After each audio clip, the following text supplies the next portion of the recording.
Inilah kisah karomah Kiai Abbas Buntet, jatuhkan pesawat Inggris dengan doa, di pertempuran tanggal 10 November.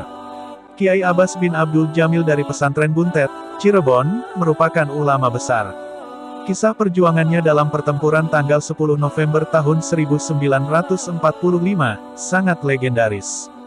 Tidak kalah hebat dengan Bung Tomo dan Sumarsono. Peristiwa yang kemudian hari dikenal sebagai Hari Pahlawan, ini sebenarnya bukan pertempuran. Peristiwa ini lebih tepat disebut sebagai pembantaian atau aksi balas dendam Inggris terhadap tewasnya Brigjen Malabi. Sejak jam 6 pagi, Surabaya dihujani peluru meriam-meriam dari kapal-kapal laut Inggris. Tidak hanya dari laut, dari udara pesawat mereka juga menghujani rakyat di kota Surabaya dan kampung-kampung dengan bom-bom. Serangan bom ini membuat ribuan rumah warga, di kota Surabaya dan kampung-kampung hancur berantakan, rata dengan tanah. Tidak hanya itu, puluhan ribu jiwa juga melayang, mayat terlihat bergelimpangan di mana-mana.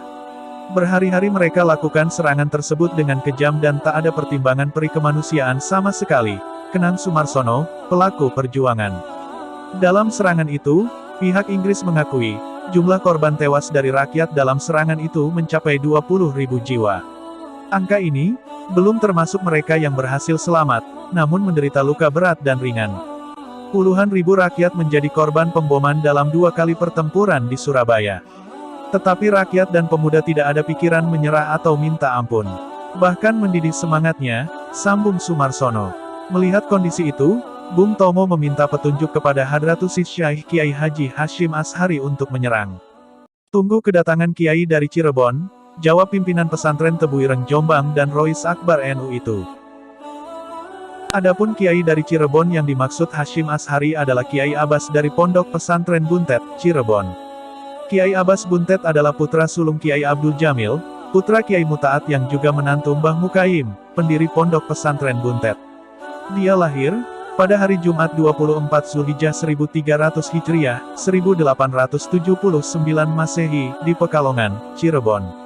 Saat perjuangan kemerdekaan di Indonesia tengah hebat-hebatnya yang ditandai dengan diproklamasikannya kemerdekaan Indonesia pada tanggal 17 Agustus tahun 1945, Kiai Abbas terjun ke dunia pergerakan meninggalkan kitab kuningnya. Menurutnya, pada masa itu yang lebih diutamakan adalah keahlian bela diri dan ilmu kanuragan.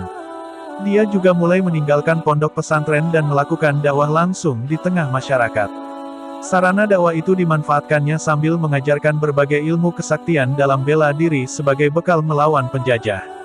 Aktivitas Kiai Abbas ini cepat mendapatkan respon positif dari masyarakat yang ingin berjuang.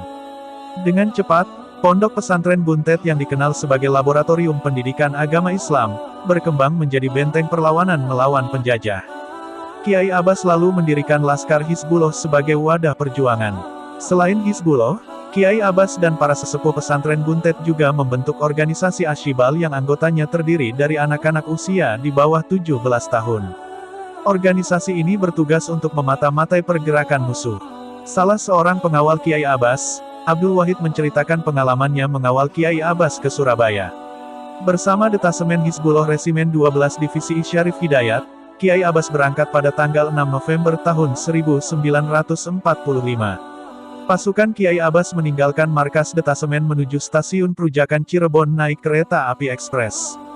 Turut serta bersama rombongan Kiai Ahmad Tamin dari Losari yang berperan sebagai pendamping Kiai Abbas. Pada waktu itu, Kiai Abbas tampak mengenakan jas buka abu-abu, kain sarung plekat bersorban, dan beralas kaki terumpa atau sandal japit dari kulit. Bawaan Kiai Abbas saat itu hanya sebuah kantong plastik berisinya sandal bakyak. Setibanya di stasiun Rembang, Jawa Tengah, sudah banyak yang menunggunya. Rombongan Kiai Abbas lalu diantar ke pondok pesantren Kiai Bisri, di Rembang. Malam harinya, mereka musyawarah menentukan pemimpin pertempuran. Dalam musyawarah itu, komando pertempuran dipercayakan kepada Kiai Abbas. Usai salat subuh, pondok pesantren Rembang sudah ramai oleh santri yang siap mati berjuang melawan penjajah. Rombongan lalu berangkat ke Surabaya. Sebelum ke Surabaya, Kiai Abbas memanggil Abdul Wahid dan meminta sandal bakyak yang dititipkan kepadanya saat di Cirebon. Kiai Abbas lalu berangkat dengan menumpang mobil sedan kuno. Di dalam mobil yang ditumpangi Kiai Abbas juga terdapat Kiai Bisri yang duduk di jok belakang, dan Ahmad Tamin di depan bersama sopir. Sementara para pengawal Kiai Abbas dari Cirebon diminta tinggal berjaga di pesantren Rembang. Setibanya di Surabaya, rombongan Kiai Abbas disambut dengan gemuruh takbir dan pekik merdeka. Para kiai lalu masuk ke masjid dan melakukan salat sunnah. Kemudian, Kiai Abbas meminta Kiai Ahmad Tamin berdoa di tepi kolam. Sedangkan kepada Kiai Bisri dari Rembang, Kiai Abbas memohon agar dia memerintahkan para laskar dan pemuda yang akan berjuang melawan penjajah untuk mengambil air wudhu dan meminum air yang telah diberi doa. Setelah meminum air yang telah diberi doa, para pemuda yang tergabung dalam Badan Perjuangan Are-Are Surabaya tanpa mengenal takut langsung menyerang tentara Belanda dengan hanya bersenjatakan bambu runcing dan parang. Melihat keberanian pemuda Indonesia, para tentara Belanda menghamburkan pelurunya ke segala arah. Korban dari kalangan pemuda sangat banyak sekali. Namun banyak juga serdadu Belanda yang tewas di ujung bambu runcing. Dalam pertempuran itu, Kiai Abbas dan para kiai lainnya berada di tempat yang agak tinggi, hingga bisa memantau jalannya pertempuran. Dengan menggunakan sandal bakyak, Kiai Abbas berdiri tegak di halaman masjid sambil berdoa. Dia mengadahkan kedua tangannya ke langit, dan keajaiban terjadi. Beribu-ribu talu, penumbuk padi, dan lesung tempat padi saat ditumbuk, dari rumah-rumah rakyat berhamburan terbang menerjang serdadu-serdadu Belanda. Suaranya tampak bergemuruh bagaikan air bah, sehingga Belanda kewalahan dan mundur ke kapal induk mereka. Tidak lama kemudian, pihak sekutu mengirim pesawat bomber Hercules. Akan tetapi pesawat itu tiba-tiba meledak di udara. Beberapa pesawat sekutu berturut-turut datang lagi dengan maksud menjatuhkan bom-bom untuk menghancurkan kota Surabaya. Tetapi sekali lagi, pesawat-pesawat itu mengalami nasib yang sama, meledak di udara sebelum beraksi. Dalam catatan koran masa perjuangan, apa yang dilakukan Kiai Abbas digambarkan di luar logika. Tetapi benar adanya, melalui karomahnya, dia meruntuhkan pesawat tentara sekutu hanya dengan mengarahkan tongkatnya ke pesawat. Dalam berita kedaulatan rakyat yang bersumber dari pihak Inggris, disebutkan bahwa sejak terjadinya pertempuran di Surabaya, sampai dengan tanggal 17 Desember tahun 1945, tentara Inggris menderita kerugian 7 pesawat Thunderbolt. Dalam kisah yang lain, dalam pertempuran itu Kiai Abbas menaburkan kerikil dan pasir ke arah tentara Inggris, namun seolah-olah menjadi senjata dan bom di mata lawan, hingga membuat pasukan sekutu lari terbirit-birit.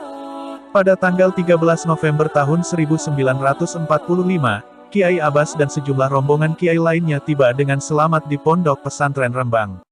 Saat itu, kondisinya tampak sangat lelah.